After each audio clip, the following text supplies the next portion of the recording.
We are the group 3 and we are here to tackle about the surface and subsurface runoff phenomenon. So first is, what is surface runoff? A surface runoff is water from rain, snow melting, or other sources that flows over the land surface, and it is a major component of the water cycle. So we have two types of surface runoff. First is the infiltration excess over land flow, which is the downward movement of water through the soil surface. So infiltration excess over land flow, that is when downward yung tubig papunta sa soil surface. So second one is the saturation excess over land flow. It occurs when the soil becomes saturated or moist sa soil, and any additional precipitation or irrigation causes runoff. The second one is the interflow, also known as the subsurface runoff. It is relatively rapid flow towards the stream channel that occurs below the surface. It occurs more rapidly than the base flow. So, base flow means is a long-term supply of water that keeps at least some water in the stream, even if extended dry periods. So back to interflow, but typically more slowly. So see, interflow now compared with my base runoff, base flow or base runoff is more slow daw siya. Subsurface runoff is the water that infiltrates in the vacuum zone or unsaturated zone from the rain, snow melt, or other sources, and more laterally towards the stream. What is runoff? A runoff is a portion of rainfall, snow melt, and or irrigation water that runs over the soil surface towards the stream rather than infiltrating into the soil, sometimes called the surface runoff. And also, runoff is sometimes used to refer to the both surface runoff, which is the overall land flow, and the subsurface runoff or interflow. Overland flow is a water that runs across the land after rainfall, either before it enters a water course, after it leaves a water course as floodwater, or after it rises to the surface naturally from the ground.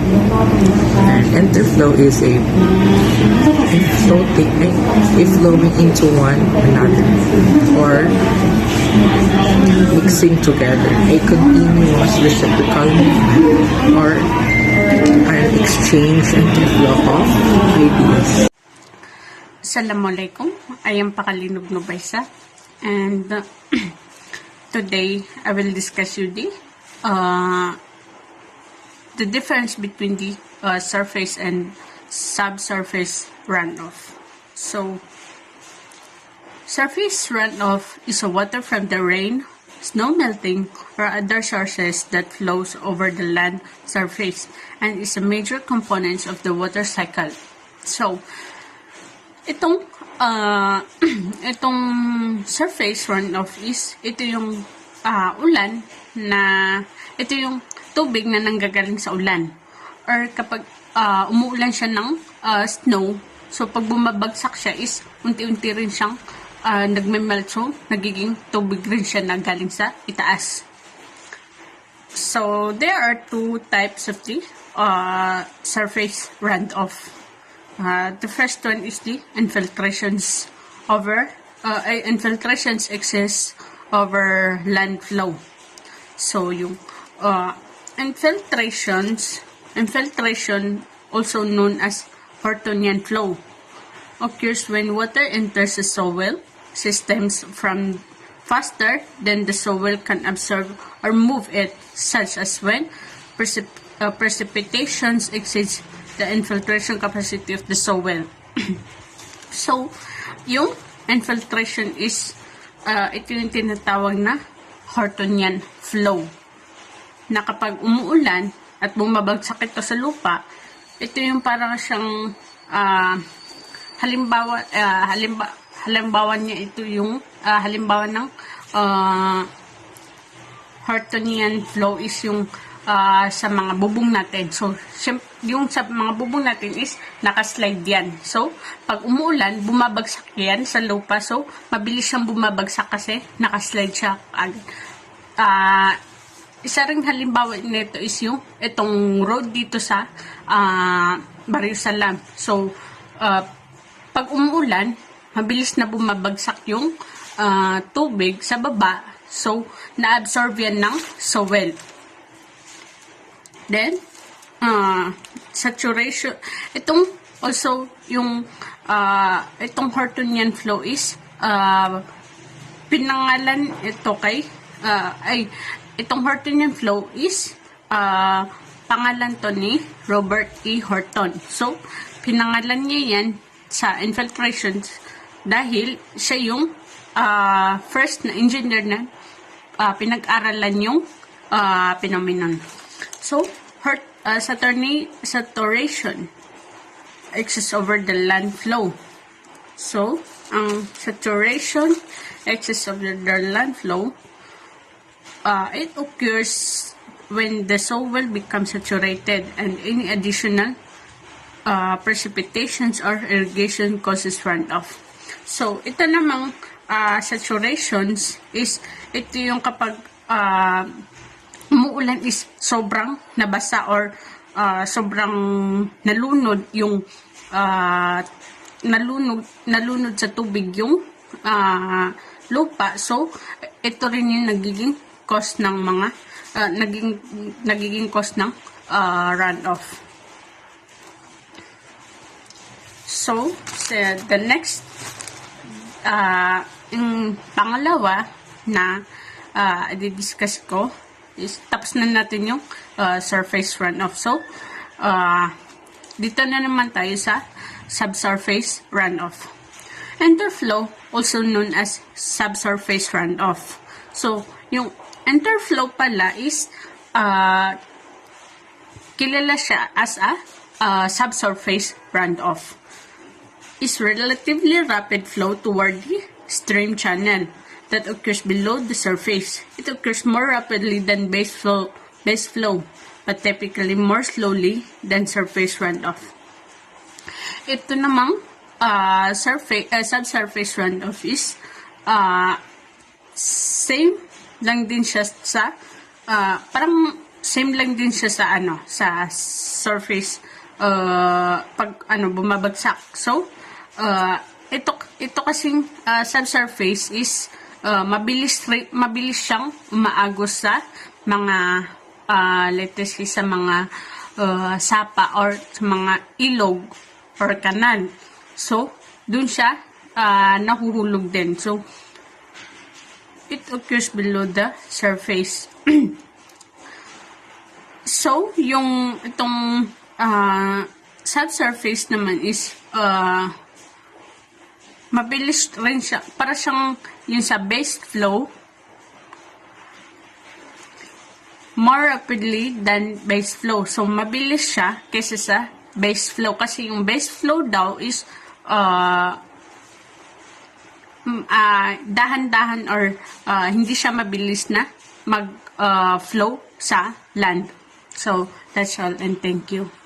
So, Assalamualaikum warahmatullahi wabarakatuh. I am Mu'min Mamasaw and let's continue the report for subsurface and surface. So, energy transmission and storage. Once we know the amount of water expected to become runoff, another one tool such as unit of hydrographic can assist us with estimating the resulting discharge in the stream. So, kapag alam mo na ang amount ng water na expected siya na magiging runoff o di kaya dadaloy ang tubig, in order to pwede kang gumamit ng tools ng kagaya ng unit of hydrographic unit na pwedeng mag-assist sa iyo na ma-estimate ang pagtaas ng tubig. So,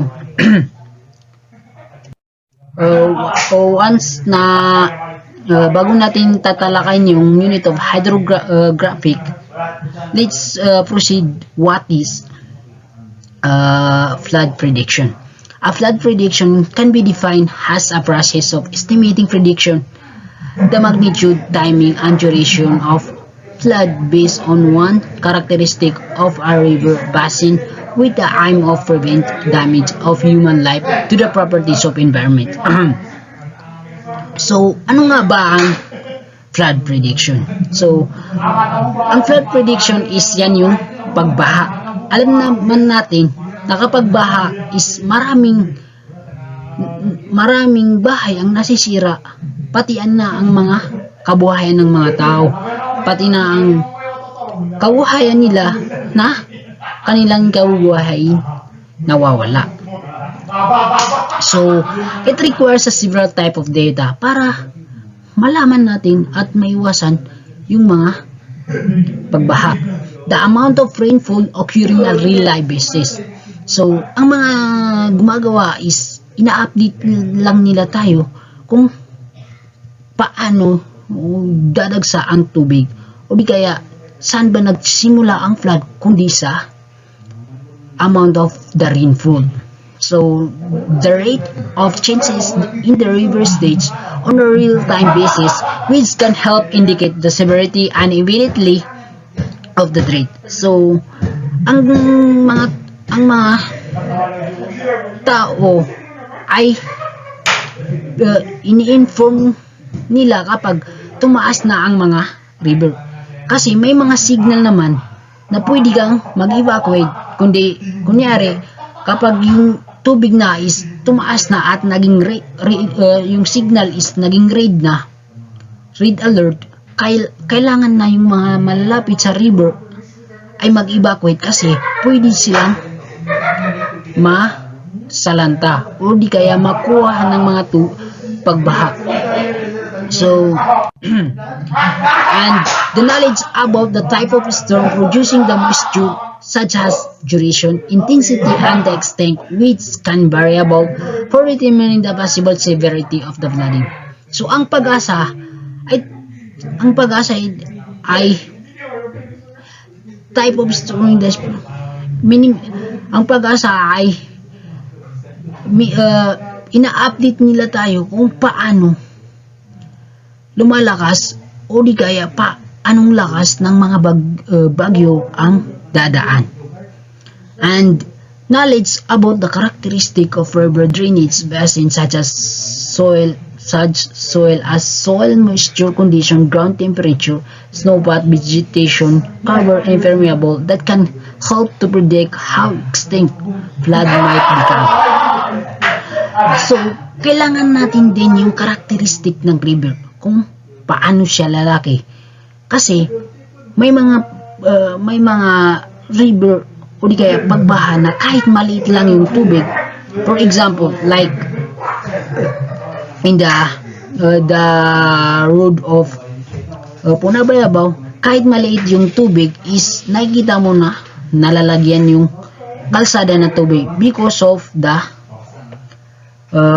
river na lumalaki yung river kasi kailangan natin malaman yung dream basin and how extensive, gaano kalakas itong flood na darating.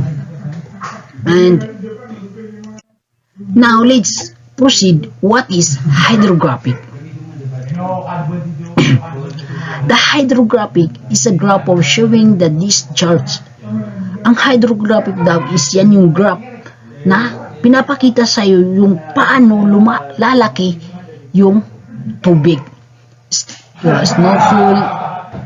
Snowflow at the concentration point versus the time at kung anong oras. In the beginning, there is only base flow, the groundwater contribution to the stream.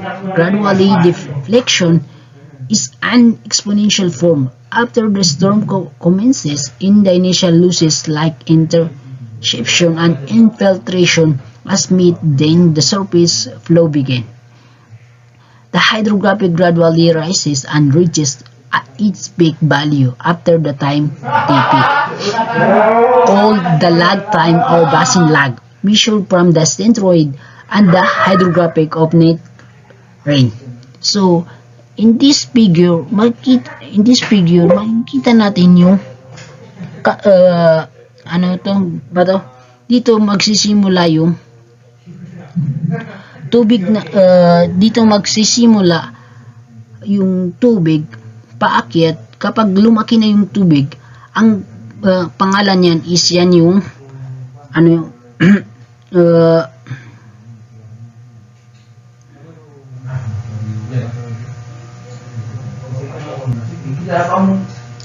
kapag lumaki na yung tubig is ang pangalan niya is the rising limb. And kapag tumaas na, nandito na yung tubig is that is what we call the peak flow. And this is the groundwater contribution of the extreme flow. Kunya ito daw yung dinadaanan ng tubig. Kunya ito yung base flow niya, yung pag-agos ng tubig, at ito is yung paglaki ng tubig direct to the surface. and this pag dito, itong pagbaba niya dito is yan yung tinatawag na total runoff of hydrographic. At paano ba nagsisimula? Due to the rainfall. Due to the rainfall, kaya lumalaki yung tubig natin. Dito sa x-axis natin is yan yung time, kung paano dadagsa, or yan yung minimin natin is yung ino-observe natin is yung oras or anong araw siya lalaki. And this in y-axis is yan naman yung discharge. Yan yung graph niyan dyan is yung paglaki ng tubig. So if a second storm occurs now, again the hydrographic start rising till at it reaches the new peak, and the ground flow recession begin. So this second figure naman is yan yung paano natin malalaman yung laki o epekto ng tubig ulan sa ating runoff. This is the kasi hindi nakikita dahil sa camera ko. This is the base flow or this is the river that can flow toward the lake, and this graph or this is the peak, or ito yung paglaki ng tubig na storm, kundi kaya pag-ulan. Ito yung storm 1, and ito yung storms 2, and ito yung storm 3. So the next one is the unit of hydrograph. Is defined as a hydrograph storm runoff resulting from an isolated rainfall of some unit occurring uniformly over the entire area of the and produce the unit volume 1 centimeter of runoff. So this is the unit of hydrographic difference rainfall depth. So kaano nga ba siya kalakas? So ito is magkaiba-iba ng kulay because of the kung gaano siya kalakas. Itong green naman natin is yan yung 0.5 inches, and ito yung red naman is the 1 inches, and the 2 is the 2 inches. Okay, general runoff terms. Base flow or base runoff is a long-term supply of water that keeps at least some water in the stream even during the extended dry period.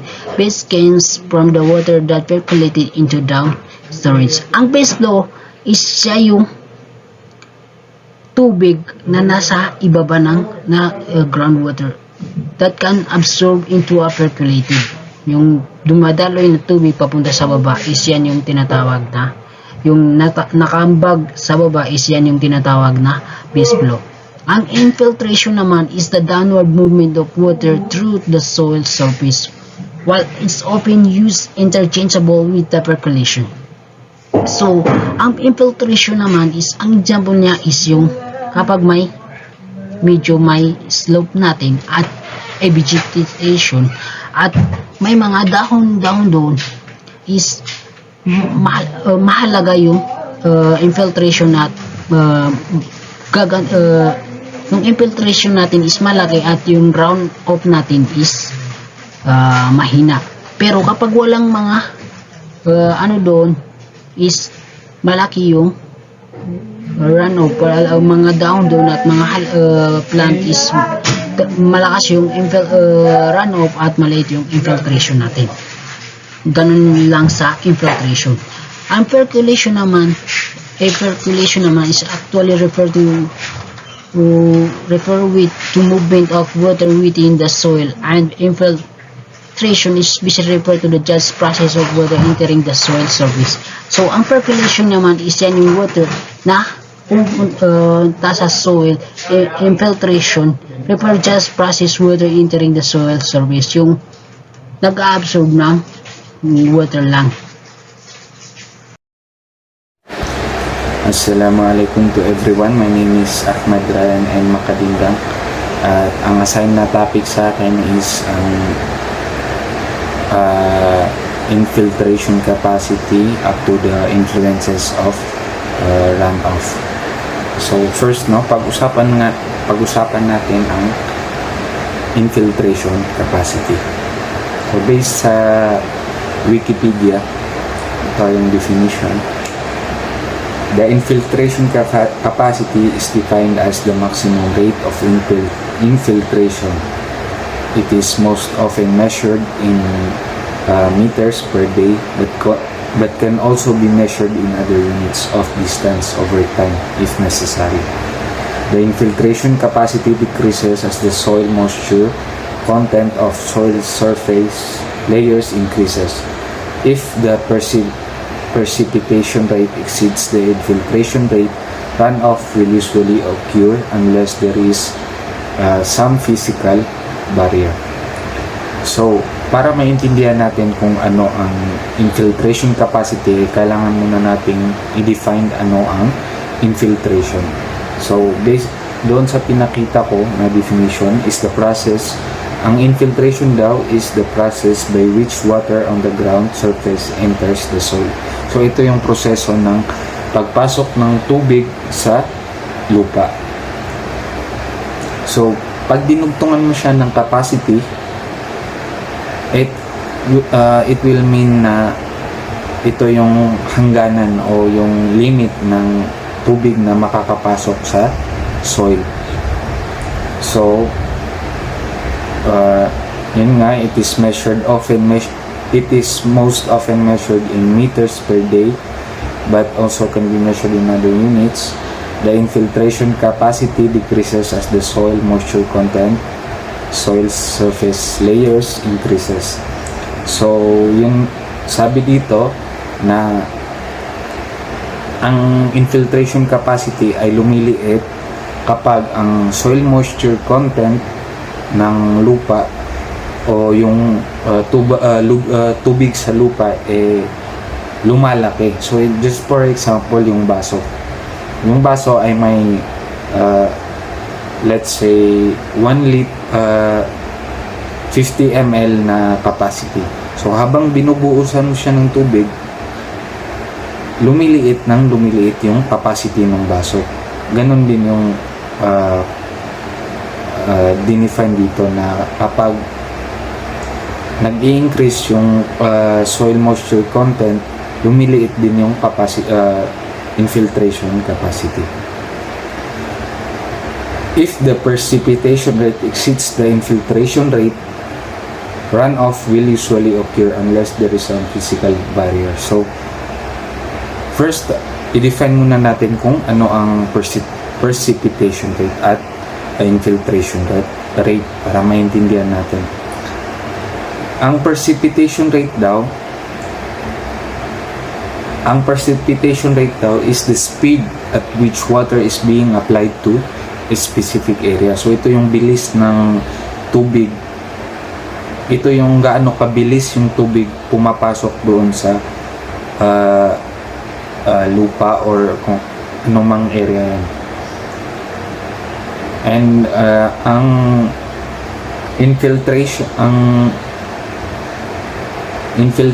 rate naman, ito yung amount o yung laki ng tubig na pwedeng pumasok doon sa lupa. So yun nga, sabi dito sa definition na kapag yung infiltration rate daw ay mas malaki kasi sa infiltration rate, runoff will usually occur. So ang runoff is also known as overland flow or overflow, kahit anong tawagin. Ganito yung example ng runoff kapag sumobra na yung tubig. So ang next naman is pag-uusapan natin kung ano yung mga example ng ano yung mga influences ng runoff. So let's proceed to influences of runoff. So ang first is yung basic slope. So ano nga ba yung basic slope? So ang basic slope is parang ganito. Yung dinadaanan ng ulan papunta sa ibaba, yung daanan na yan is considered as slope ng dinadaanan ng ulan. So kaya lang naman naapektuhan ng basic slope na to yung runoff is because mas nagiging malaki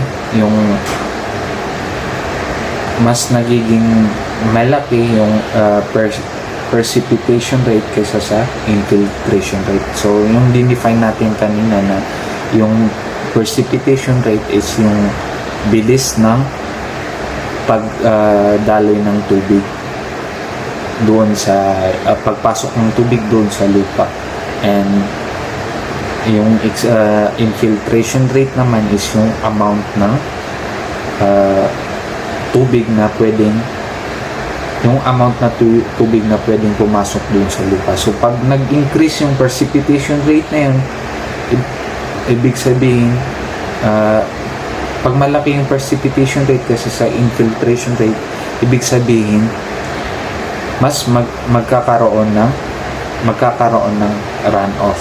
So kaya lang naman lumalaki yung precipitation rate is dahil nga dito sa basic slope na to na mas bumibilis yung daloy ng tubig. So ang pangalawa is yung soil roughness o yung roughness ng soil. So ang sabi dito, kaya lang naman naapektuhan ng roughness ang runoff dahil ang rough surfaces ay maraming depressions and barriers. So pag sinabi natin depressions dito is yung mga lubak-lubak just like roughness. So itong mga depression and barriers na to dinidecrease niya yung flow velocity at decreasing the flow detachment power and transport capacity. So ang last is ang urbanization. So kaya lang naman nagiging influence ang urbanization is because sa urban areas ay maraming mga kalsada no? Natatabunan na yung mga lupa and yung mga buildings na hindi nag-aalaw ng regulation o yung tinatawag na filter para sa tubig na pumupunta sa lupa. Kaya mas nagkakaroon ng runoff na tinatawag. And that's all. Thank you. Rainfall runoff processes. Runoff generation mechanisms. Infiltration exists over land flow, also called Horton over land flow, by Robert Horn, 1933. Sheet flow described by Horton, 1930s. When I greater than F, all is observed. When I less than F, result in rainfall exists. Application in impervious surface urbanization, steep slopes with soil, hydrophobic or compacted soil with flow infiltration. That is the processes by Robert Horton. Good day and wassalam. We are Group 3 and I'm here in front of you to discuss about subsurface storm flow. A subsurface storm flow is a runoff producing mechanism operating in most upland terrain, in a humid environment and steep terrain with conductive fluids. Subsurface storm flow is maybe the main mechanism of storm runoff generation.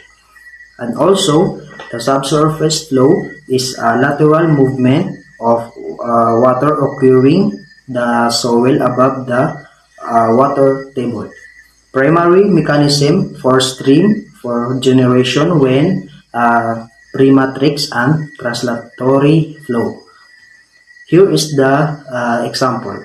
Lateral flow of old water displaced by precipitation inputs. And B. Near surface lateral conductivity is greater than overall vertical conductivity. And also C is porosity and permeability higher near the ground. And there is also macropore flow. A macropore flow is a movement of water through large conduits in the soil. Here is the example also. Perchid subsurface storm flow is a runoff producing mechanism operating in most upland terrains. And that's all, and thank you. Assalamualaikum and good morning everyone. I am Janor M. Tumawis and I'm going to discuss about the other runoff generation mechanisms. Other one is the partial area infiltration exists overland flow o tinatawag na malalang pagpasok sa overland flow. Bateson in 1964 pointed out that the area contributing to infiltration excess runoff may only be a small portion of the watershed. This idea has become known as partial area concept o tinutukoy o kinikilala ng malalang pagpasok sa overland flow. Other one is the saturation excess or tinatawag na malalang pagkababad ng overland flow. Saturation excess overland flow Hewlett and Hibbert in 1967, overland flow can occur due to surface water o maaring mangyari angkop sa tubig input pampasok on areas that are already saturated. This is referred to as a saturation excess flow. Saturation overland flow, any precipitation occurring over a saturated surface becomes overland flow. Occurs mainly at the bottom of hill slopes and near stream banks. I will continue the discussion. Factors affecting runoff. Apart from rainfall characteristics such as intensity, duration, and distribution, there are a number of site or catchment specific factors which have a direct bearing on the occurrence and volume of runoff. So, ang meaning nito ay bukod daw sa mga katangian ng pagulan, gaya ng intensity, tagal at distribution. Mayroong ibang particular na sa lugar or catchment na may direktang epekto sa paglitaw at dami ng runoff. Soil type. What is soil type? The infiltration capacity is among refers dependent on the porosity of the soil, which determines the water storage capacity and affects the resistance of water to flow into deeper layers. So, ang meaning nito ay ang kapasidad daw ng paglusot ay nakadepende sa porosity ng isang lupa na tumutukoy sa kapasidad ng pag-imbak ng tubig at nakakaapekto sa paglaban ng tubig sa mas malalim na layer. Thank you. Vegetation. When we say vegetation, it is plant considered collectively, especially those found in a particular area or habitat. Vegetation is an assemblage of plant species and the ground cover they provide. It is general term without specific reference to particular taxa, life forms, structure, spatial extent, or any specific botanical or geographic characteristic. Classification of vegetation. Vegetation classification is the process of classifying and mapping the vegetation over an area of the Earth's surface. Vegetation classification is often performed by state-based agencies as part of land use, resources, and environmental management. Many different methods of vegetation classification have been used. In general, there has been a shift from structural classification used by forestry for the mapping of timber resources to floristic community mapping for biodiversity management, whereas older forestry-based schemes considered factors such as height, species, and density of the woody canopy. Floristic community mapping shift the emphasis onto ecological factors such as climate, soil type, and floristic associations. Classification mapping is usually now done using Geographic Information System (GIS) software. Vegetation types. Number 1, biodiversity. Number 2, ecosystems. Number 3, shrubs. Number 4, grasslands. Number 5, swamps. Number 6, woodlands. Number 7, savannas. Number 8, habitats. Assalamualaikum warahmatullahi wabarakatuh. I'm Muhammad Ryan M. Pagayawan. I will discuss the slope and catchment size. Another factor that affect the runoff are the slope and catchment size. Sharma et al. 1986 investigated how does slope angle affect the runoff and the soil infiltration. He found out that steep slope plots yield more runoff than those with gentle slope. It is because in steep slope, the water flows faster mainly because of gravitational pull. Kaya mabilis yung velocity or pag-agos ng tubig pag matarik or pababa yung surface. And pag mabilis yung agos ng tubig, unti lang yung tubig na na-absorb or yung tubig na nag-i-infiltrate sa soil na dinadaanan niya. So, more runoff or water ang may ipon sa catchment area on the other hand. On gentle slope naman, the quantity of runoff is less or mas maliit or unti yung runoff sa mga hindi masyadong matarik na surface na dinadaluyan ng tubig kasi mabagal yung flow ng water dito. Kung kaya't nagkakaroon ng enough time para infiltrate yung ibang water sa soil na dinadaanan nito. So kaya in the end, pagdating sa catchment area, unti na lang yung runoff water na naiipon doon. Kasi yung iba na-absorb na nung soil na dinadaanan nung runoff. So this applies also when catchment areas of different size are compared. The runoff efficiency or the volume of runoff per unit of area increases with the decreasing size of the catchment. The larger size of the catchment, the larger time of concentration, and the smaller the runoff efficiency. If malawak yung catchment area, maliit yung runoff per unit of area. This is primarily because average rainfall amount decreases with increasing area.